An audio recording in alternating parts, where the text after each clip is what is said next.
मैंने कहा था ना मेरी आँख फड़क रही है, तो जब जब कोई मेरी आँख फड़कती है ना तो कुछ ना कुछ ऐसा ही होता है। 3 घंटे हो गए हम लोग जलील हो रहे हैं और ये लोग हमें प्लेन पे चढ़ने नहीं दे रहे। इनको ओके टू बोर्ड का अप्रूवल चाहिए इराकी गवर्नमेंट की तरफ से। इवन लेडीज़ को भी नहीं जाने दे रहे। उनकी तरफ से हमें अलाउ है कि लेडीज़ तो आ सकती हैं, वो जेंट्स का मसला बनाते हैं, लेकिन स्टिल ये लोग हमें जाने नहीं दे रहे। पेगासस नहायत ही फजूल एयरलाइन है, नहायत ही फजूल। इन फ्यूचर अगर किसी ने पेगासस से ट्रैवल करना है तो मेरी उसको सलाह है कि कभी ना करें, मर जाए लेकिन पेगासस पे ना ट्रैवल करें, कि इतना इन लोगों ने जलील करके रख दिया, इतना रूड इनका स्टाफ है। अब हमारे पास ओके टू बोर्ड का ईमेल नहीं था, जो कि हमारे पास होना चाहिए था। 2 दिन पहले का नोटिफिकेशन आया था। ये तो हमारे जो ज़ियारात पे लेके जाते हैं सालार साहब या ग्रुप के जो ग्रुप लीड कर रहे होते हैं, ये तो उनका काम होता है कि वो हमें करके बताएं। लेकिन पता नहीं किसकी ना अहली कहूँ या क्या कहूँ, कोई समझ नहीं आ रही। रोज़ रूल्स चेंज हो रहे हैं इराकी गवर्नमेंट की तरफ से, और अब जो है हम बोर्ड भी नहीं कर सकते। 12 बजे की फ़्लाइट थी टर्की की। सो हमने ये किया कि टर्की का वीज़ा ले लेते हैं, चलो टर्की के वीज़ा की बेसिस पे हमें जाने दें और फिर हम बगदाद से अपने ग्रुप को ज्वाइन कर लें, क्योंकि हमारा सारा जो ग्रुप है वो टर्की में ट्रांजिट होगा, वहाँ पे लैंड करेगा, तो हम मिल के वहाँ से चले जाएंगे। तो ये अकेले किसी को भी ट्रैवल नहीं करने दे रहे। ओके टू बोर्ड का इनको ईमेल चाहिए ही चाहिए, और इतना इन्होंने तंग किया हुआ है, कोई समझ नहीं आ रही है क्या करेंगे। और फ़्लाइट भी मिस हो ही चुकी है, दोबारा फ़्लाइट लेनी पड़ेगी, और ये नॉन रिफ़ंडेबल फ़्लाइट थी, तो अब दोबारा मुझे जो है फ़्लाइट लेनी पड़ेगी। अब देखती हूँ रात की मिलती है, कल की मिलती है, कब की मिलती है, क्योंकि मैं तो वापस अब घर जाने से रही हूँ। जाना है तो जाना है, बस अब ठान लिया, तो अब इससे पीछे नहीं मुड़ सकती। अपना मुल्क होता है ना इंसान का, तो वो कुछ ना कुछ कर ही लेता है, लेकिन गैर मुल्क, गैर लोग, और ऊपर से आपकी बात भी नहीं कोई सुनता है, जो मर्ज़ी आप इनको कह लो। इतना मेरा अजीब सा दिल हो रहा है कि इतना सब कुछ करने के बाद सिर्फ एक हमारे पास ईमेल नहीं और हम जा नहीं सकते। सुबह से बैठे हुए हैं और रात पूरी से जागे हुए हैं, पैकिंग कर रहे हैं, अपनी चीज़ें समेट रहे हैं, आए हैं। मतलब हर चीज़ ज़ाया हो रही है, हर चीज़ डूबती हुई नज़र आ रही है।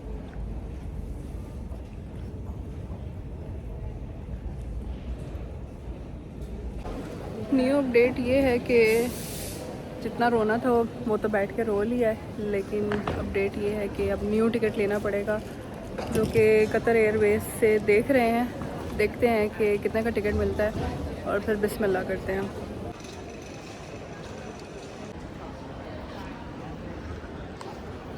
गाइस बस बेचारों की तरह बैठ गई हूँ मैं, और मेरी कज़न को मैंने खाला को कॉल की कि बाकी सब तो चले गए जो ब्रिटिश पासपोर्ट होल्डर्स थे, तो वो तो आसानी से चले गए। मसला पाकिस्तानियों का था जिनके पास पाकिस्तानी पासपोर्ट है, और इराकी जो है गवर्नमेंट पाकिस्तानियों को इतना तंग करती है कि जितना उनसे किया जा सकता है ना वो उतना तंग करते हैं। मैं बैठी हुई हूँ जी मैनचेस्टर एयरपोर्ट के ऊपर, और मैंने खाला को कॉल की और सारे उनको मैंने अपना बताया कि ये खाला मेरे साथ हुआ है। तो उन्होंने कहा कि बेटा तुम परेशान ना हो।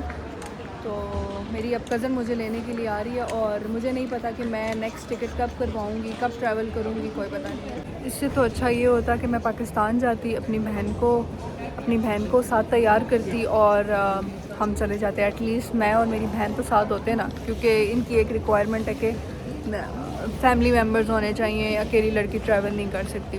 पहले लड़कों का होता था, लेकिन अब लड़कियों का भी उन्होंने शुरू कर दिया। तो अभी मेरी बेबी कज़न मुझे लेने के लिए आ रही है और मैं उसका वेट कर रही हूँ एयरपोर्ट के ऊपर। इतना इन लोगों ने जलील करके रख दिया, मुझे समझ नहीं आ रही कि मैं किस तरीके से अपनी भड़ास निकालूँ। मैं रात की भी नहीं सोई हुई, पैकिंग करती रही, और इतनी, आपको पता है ना जब इंसान ने जाना होता है उसको वैसे ही नींद नहीं आती। सुबह से यहाँ पे ख्वार हो रही हूँ, अभी 4 घंटे हो गए हैं, और सारे अपने जो हैं चले गए, जिन्होंने हमारे साथ जाना था वो सब चले गए हैं, सिर्फ मैं रह गई हूँ। और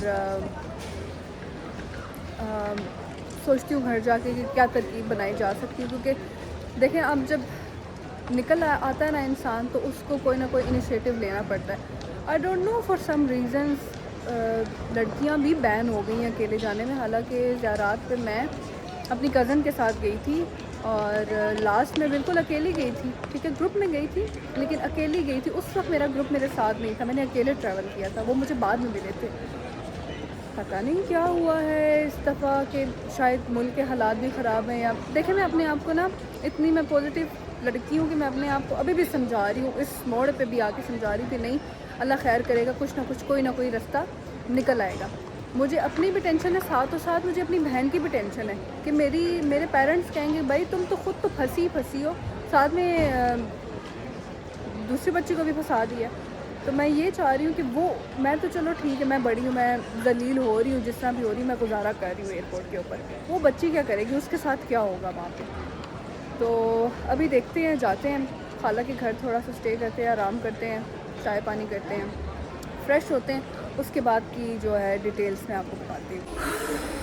बहुत ज़लालत हो गई है गाइस, बहुत ज़्यादा, और थकावट तो उससे भी ज़्यादा हो गई है। बाहर आ गई हूँ मैं फाइनली ऐसे कह रही हूँ जैसे मैं इराक के एयरपोर्ट पे आ गई हूँ।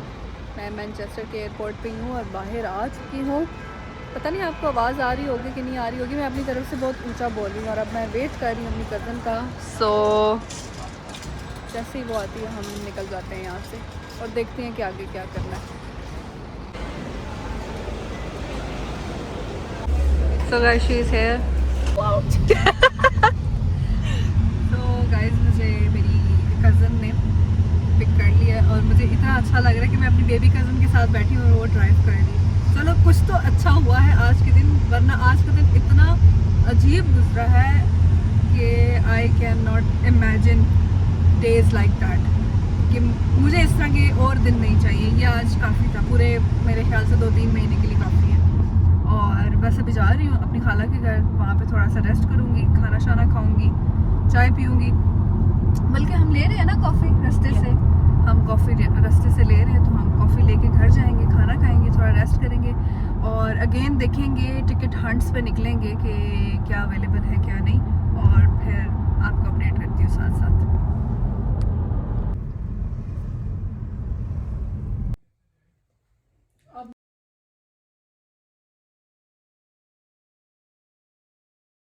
गाइस, मैं तैयार हो चुकी हूँ।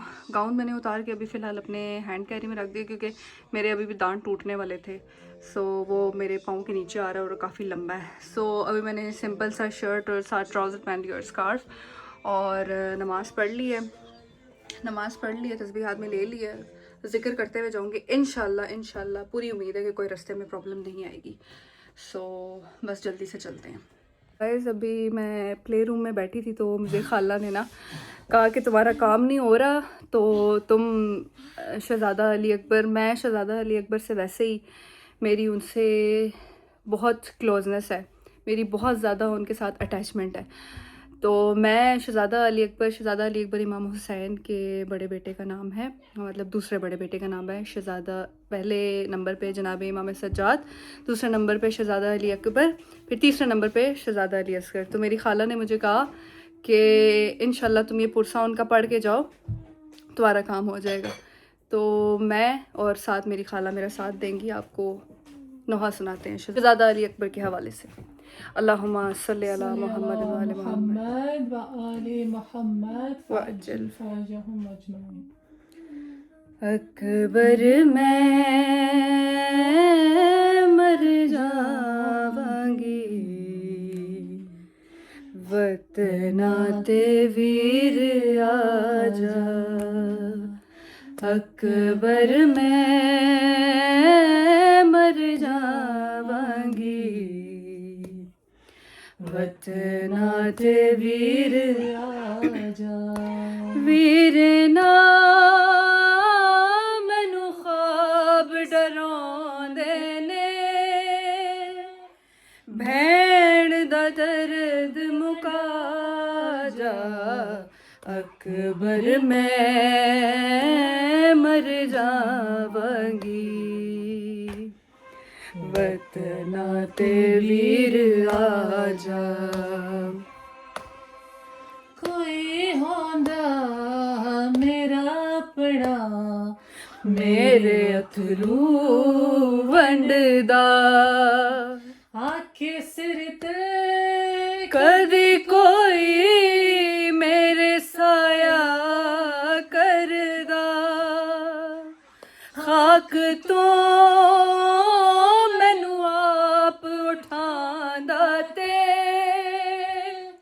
कहंदा तखत ते आजा अकबर मैं मर जावांगी वतना ते वीर आजा अकबर मैं मर जावांगी वतना ते वीर आजा ओहो बुए ओहो गलियां ओहो मिठियां अकबर ओहो राहा ओहो आहा ओह चिट्ठियां अकबर वेख ले ऐसी भैन बिरा सांझे साडा दर्द विसांझा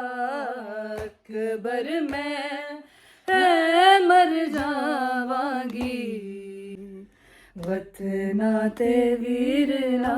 गाइस बच्चों वाले घर में आपको पता है फिर पीछे साथ साथ उनका भी चलता रहता है शोर शराबा। और मेरे छोटे कजन्स हैं, सबसे बड़ी मैं ही हूँ, सब इनकी बड़ी आपा। तो मैं मैच्योर हूँ, अब मेरे आगे पीछे छोटे छोटे बच्चे घूम रहे होते हैं तो अब मैं उनको ना कुछ कहने के लाइक उस काबिल हूँ क्योंकि सारे मेरे से बहुत छोटे हैं। तो मैं भी इनके साथ जैसे ये लोग होते हैं वैसे ही मैं हो जाती हूँ। खैर पुरसा बहुत अच्छा हो गया और अभी इनका टैबलेट ऑन है तो आपको पीछे आवाज़ आती रहेगी। तो बाकी मैं गाड़ी में बैठ के इंशाल्लाह एयरपोर्ट पहुँच के आपको अपडेट करती हूँ।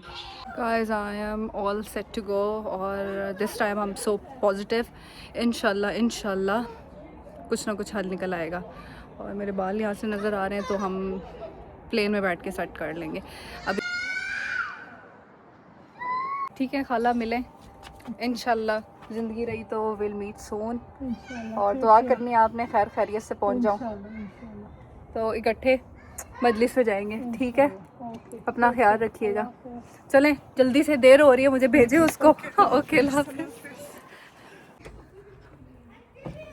ओके खाला, चलें। ओके अल्लाह हाफ़िज़।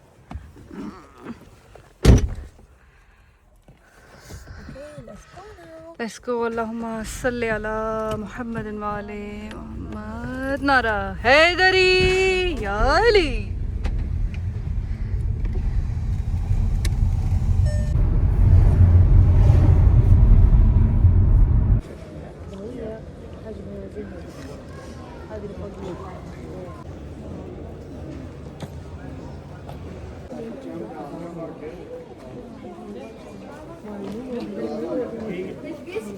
शुक्र अल्हम्दुलिल्लाह अल्लाह पाक के करम से, बीबी पाक सैयदा के करम से और मौला हुसैन के करम से जो है मैं ये मंज़र देख पा रही हूँ। आज की डेट में बहुत सारा नुकसान हो गया, बैग में कुछ चीज़ें पड़ी हुई थी।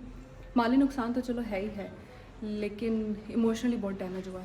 चलो जहाँ पे जा रही हूँ वो सारे नुकसान खुद ही पूरे कर देंगे। और ये देखें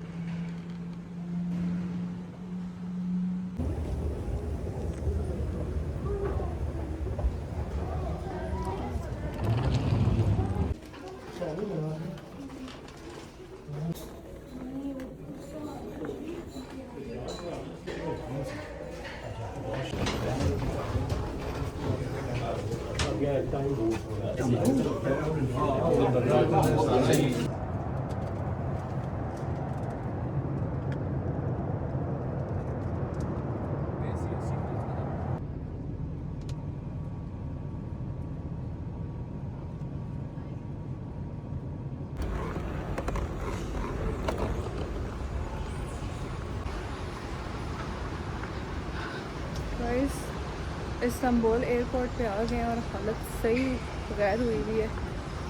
जिस ग्रुप के साथ मैं आई हूँ, खैर वो मेरा ग्रुप तो नहीं है लेकिन उन्होंने मेरी बहुत हेल्प की है मुझे अपने साथ लाने में और साथ लेके जा रहे हैं। लेकिन मैंने उनको कहा कि चार्जर भी खो गया था मेरा मैनचेस्टर एयरपोर्ट पे। एक सेकंड के लिए मैं दूसरी तरफ मुड़ी हूँ, मैं अपनी परेशानी में पड़ी हुई थी, कॉल्स कर रही थी इधर उधर कि यार मुझे ले जाओ, मुझे ले जाओ, मुझे मत छोड़ के जाओ। तो पीछे मुड़ के देखा चार्जर ही गायब। अब चार्जर लेने जा रही हूँ, तो लेती हूँ चार्जर और फ़ोन चार्ज करती हूँ। फ़ोन की बैटरी बिल्कुल इज़ अबाउट टू डेड। इतना मुझे बुरा लग रहा है ना, साथ उसको भी घसीटना पड़ता है ना, तो रिस्क नहीं ले सकती। पहले भी जो है बहुत बोलती हूँ मैं, पता नहीं क्यों, जब कंफ्यूज होती हूँ आई थिंक तब बोलती हूँ। तो मेरा चार्जर खो गया, लाइक किसी ने चुरा लिया। मैंने चार्ज के लिए जो स्विच बोर्ड होते हैं ना, मैंने वहाँ पे लगाया था, और मैं आई थिंक 2-3 मिनट के लिए बस मेरी नज़र हटी वहाँ से और दुर्घटना घटी। तो अभी चलती चलती जा रही हूँ। अब आगे पता नहीं क्या होगा। यहाँ पे हमारा वेट 1.5 घंटे का, 1.5 घंटा वेट करना है। उसके बाद बगदाद के लिए रवाना होना है इंशाल्लाह बफज़ल खुदा। इस वक्त जितना मैं थक गई हूँ ना, कोई घसीट के ही मुझे लेके जाए आगे, इतना मैं थक गई हूँ। कल से मैं सोई नहीं हूँ, और बाकी की जो स्टोरी है ना, जो मैंने समरी करनी है आपके सामने, वो मैं होटल जाके करूँगी।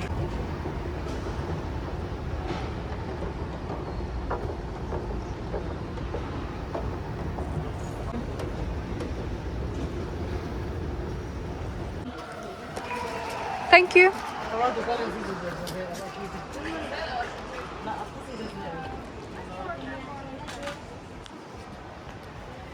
तो बस चार्जर ले लिया है, अब जाते हैं, वेट करते हैं नेक्स्ट बोर्डिंग का।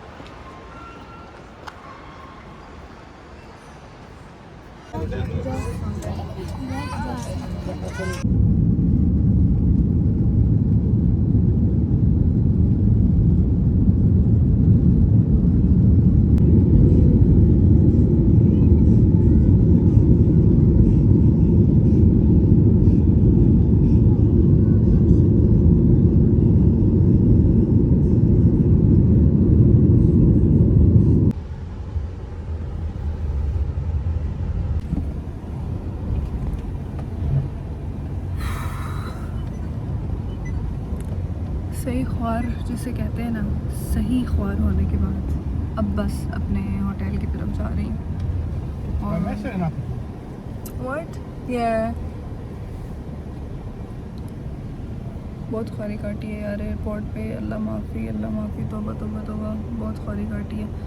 मतलब इतने इम्तिहान हैं कि इन इम्तिहानों से जो गुज़र गया ना, मैं कहती हूँ सलूट है उसको, और मुझे भी सलूट है कि कल से मैं जाग रही हूँ, ठीक है, परसों रात से मैं जाग रही हूँ। कल एक फ़्लाइट कैंसिल हुई है, फिर उसके बाद मैंने न्यू फ़्लाइट ली है। पैसे तो चलो लग ही रहे हैं, लेकिन कंफर्ट नहीं मिल रहा, और तकलीफ़ें और मुसीबतें और चीज़ें आई जा रही हैं, तो समझ नहीं आ रही कि बंदा क्या करे। खैर अल्लाह करे अब आगे आसानी हो। इस बगदाद एयरपोर्ट पे मुझे तकरीबन 4 घंटे में खड़ी रही हूँ, और ना वहाँ पे मेरा फ़ोन चार्ज हो सकता है, क्योंकि वहाँ पे कोई बूथ वगैरह नहीं लगे हुए चार्जिंग केबल्स के, चार्जिंग बूथ, और सिम नहीं है इंटरनेट की, तो किसी से रब्ता नहीं हो पा रहा, और बड़ी ख्वारी काटी है। मैं घर जाके आपको डिटेल से बताऊंगी। अब तो मैंने इतनी ख्वारी काट ली है कि मुझे याद करने के लिए भी थोड़ा टाइम चाहिए कि भाई मेरे साथ किस किस वक्त क्या क्या हुआ है। तो मैं आपको घर जाके होटल जाके आपको बताती हूँ।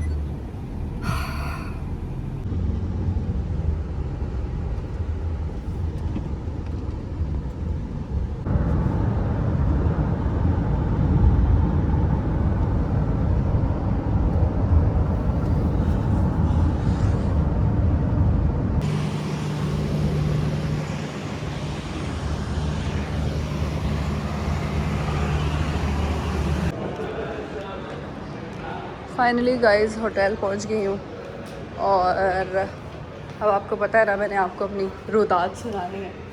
सो अब चलते हैं अपने रूम की तरफ। जो भी बटन दबता है मैं दबा देती हूँ। तो बस जाते हैं रूम में, थोड़ा सा फ्रेश होते हैं, फिर आपको बताती हूँ कि क्या क्या हालात और वाक़यात पेश आए मेरे साथ।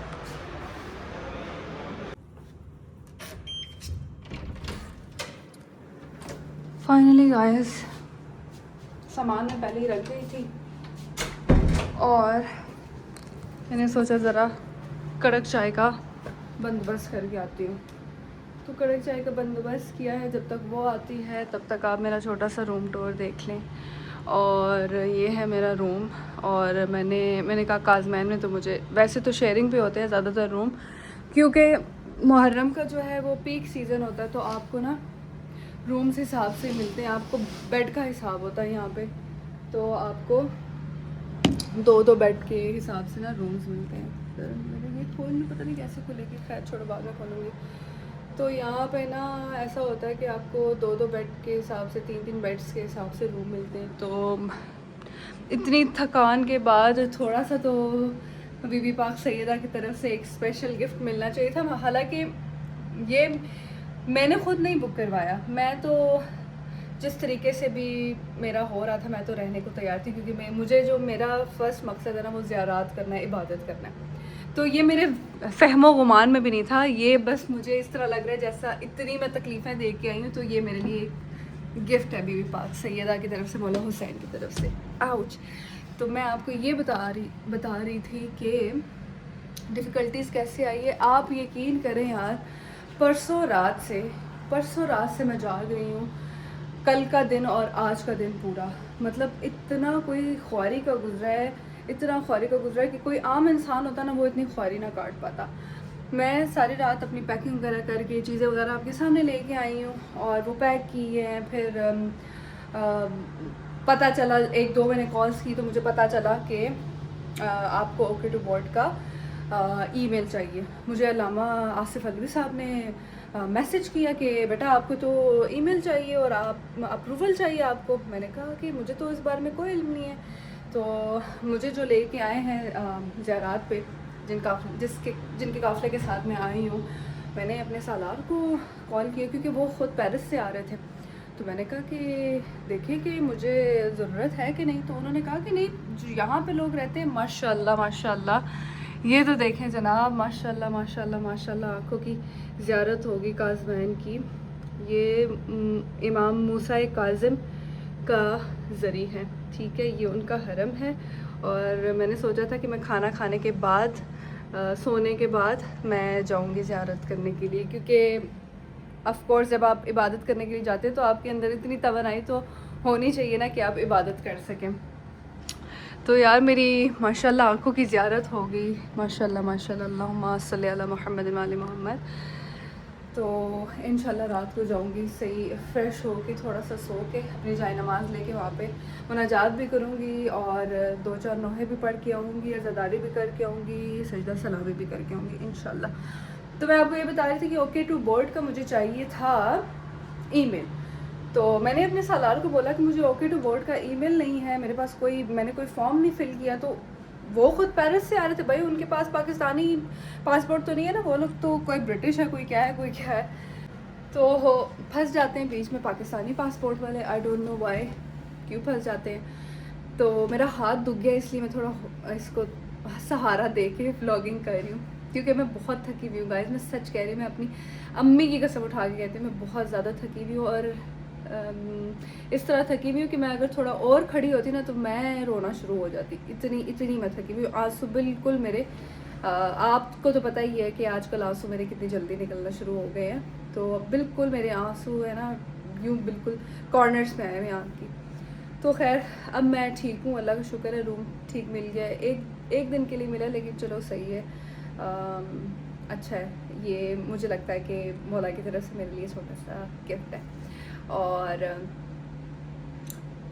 बता रही थी ओके टू बोर्ड का, तो जी हम पहुँचे। पेगासस से मेरी फ़्लाइट थी, कोई 600 पाउंड का मैंने टिकट बाई किया था, ऑफ पे लगा हुआ था, तो मैंने वो बाई किया।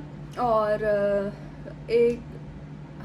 एक लड़की थी वहाँ पे, कोई इंडियन थी या पता नहीं क्या थी यार, वो इतना रूड थी, पेगासस की स्टाफ था वो इतना रूड था, यानी वो बदतमीज़ी करना शुरू हो गया। वो तरीके से हमें समझा नहीं रहे। हमें लगा कि शायद अगर, क्योंकि हमारी कनेक्टिंग फ़्लाइट थी ना टर्की में, टर्की में हमारा ले ओवर था और वहाँ पे कुछ वेट करने के बाद फिर हमने बगदाद के लिए फ़्लाई करना था। तो हमने सोचा कि शायद अगर टर्की का वीज़ा बाय करेंगे तो हमें वो जाने देंगे। हमने तो नहीं भाई, आपकी बहन ने।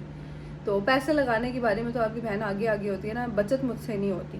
खैर मैंने वहीं पे बैठे बैठे टर्की का मेरी फ्रेंड है, उसने मुझे आइडिया दिया कि टर्की का वीज़ा अप्लाई करो, क्योंकि आप लोगों के पास एक एक्सेस हो जाएगा कि एटलीस्ट टर्की तक तो पहुँचे। टर्की में ये था कि अगर हम टर्की में पहुँच जाते ना, वो हमें ट्रैवल करने देते उस वीज़ा की बेसिस पे जो मैंने लिया है, ई वीज़ा।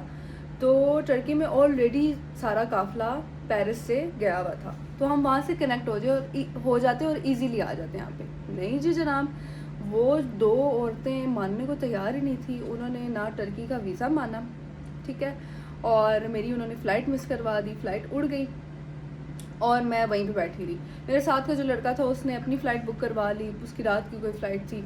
मैं बैठी रही, फिर मुझे खाला का एकदम से मैसेज आया। मुझे कुछ समझ नहीं आ रहा था मैं क्या करूँ, और मैं घर भी नहीं जाना चाहती थी। ऑफ कोर्स मैंने यार मैं 2 महीने से मैंने एक चीज़ सोची हुई है कि मैं मौला को मुहर्रम में पुरसा देने जाऊंगी, और मेरा अरमान था कि मैं मुहर्रम में मौला की ज़ियारतें करूं। मैं मुहर्रम में हरम में जाऊं, मैं जाली को छूऊं, मैं आज़ादारी करूं। लाइक मुझे सारा एक्सपीरियंस मुहर्रम में ही गेन करना था। तो मुहर्रम की और बात होती है और अरबाइन की और बात होती है। हर एक का अपना वो है रिकत, और हर एक चीज़ की अपनी अहमियत होती है। तो मैं तो घर बिल्कुल नहीं जाने वाली थी। मैं वहीं पे काउंटर डेस्क के ऊपर बैठी हुई थी, खाली हुए हुए थे, कोई था नहीं। तो मैं बैठी हुई, मुझे खाला की कॉल आई, मैसेज आया, पता नहीं बेटा कैसे हो, आई यू ओके, और मतलब उन्होंने ना मुझे ग्रीटिंग्स का मैसेज किया कि शायद मैं फ़्लाई कर चुकी हूँ। वो पता चला कि खाला को कि मैंने तो फ़्लाई ही नहीं किया। उन्होंने कहा कि बेटा तुम इधर आ जाओ, 1-2 दिन तुम यहाँ पे रुको, हम ट्रैवल एजेंट के पास जाते हैं, वो हमें ओके टू बोर्ड का जो है ईमेल भी करवा देगा, और कोई पेपर होता है शायद वो ख़ुद ही उनके सिस्टम में आ जाता है। जब आप ओके टू बोर्ड होते हो ना, वो करवा के देता है एजेंट, तो आपके सिस्टम में आ जाता है कि yes this person is okay to board, now he और शी कैन ट्रैवल। तो वो भी नहीं मुझे समझ आया कि मैंने कहा यार मैं 2 दिन क्यों रुकूँ, मुझे जाना है, मुझे पहली 2 मुहर्रम को मुझे यहाँ पे होना है। खैर आज जो है वो 2 मुहर्रम है। मुझे 1 मुहर्रम को यहाँ पे होना था, लेकिन जो मैंने फ़्लाइट ये वाली मिस की है ना, पेगासस वाली मिस नहीं की, उन्होंने मिस करवा दी है। फिर वहीं पे बैठे बैठे मैंने कहा यार दूसरे लड़के ने भी टिकट करवा ली है, मैं 2 दिन का वेट नहीं कर सकती। खाला मुझे पूरी हेल्प करने के लिए तैयार थी। तो मैंने खाला को कहा कि चले खाला देखते हैं। तो मेरी कज़न कहती है कि आप ही मैं आपको लेने के लिए आ रही हूँ, आप टेंशन ना लें। खाला ने मेरी कज़न को भेज दिया। वो जब तक आ रही थी तो मैंने कहा कि यार टिकट तो मैंने करवाना ही है। मैंने देख ली, मैंने कहा मैं टिकट करवाऊँगी। तो मैंने इतनी देर में टिकट देख के रखी, वो आई मुझे लेने के लिए। हम रास्ते से कॉफ़ी वगैरह पिक की। मेरा दिमाग चल रहा था, मेरा दिमाग ना अब जब कोई चीज़ फंस जाती है ना इस दिमाग में, तो वो सोचना बंद नहीं करता। तो सोचती गई खाला के घर पहुंची और मैंने टिकट करवा ली, जो कि रात 11 बजे की थी, टर्किश फ़्लाइट थी। फिर खैर वहाँ से निकले, थोड़ी देर बैठी, चाय वगैरह पी, खाला ने खाना दिया। वहाँ से निकली तो यहाँ पे पहुँची मैनचेस्टर, दोबारा मैनचेस्टर एयरपोर्ट पे पहुँची। तो खैर खैरियत से ग्रुप साथ था, वहाँ से 13-14 फैमिलीज़ ट्रैवल कर रही थी। तो अच्छा ये जो ग्रुप था ना, मुझे इनके साथ अटैच करवाया अल्लामा आसिफ रज़ा अलवी ने। तो उनको मैंने मैसेज किया था कि अल्लामा साहब कुछ कर दें। मैंने कभी उनको मैसेज नहीं किया, लेकिन मैंने उनकी स्टोरीज़ वगैरह देखी और मैंने उनको मैसेज किया, और लकीली उन्होंने मुझे रिप्लाई भी कर दिया। ठीक है, तो उन्होंने कहा कि बेटा आप परेशान ना हो, और उन्होंने मेरा झट से मसला हल कर दिया और मैं इस ग्रुप के साथ आ गई।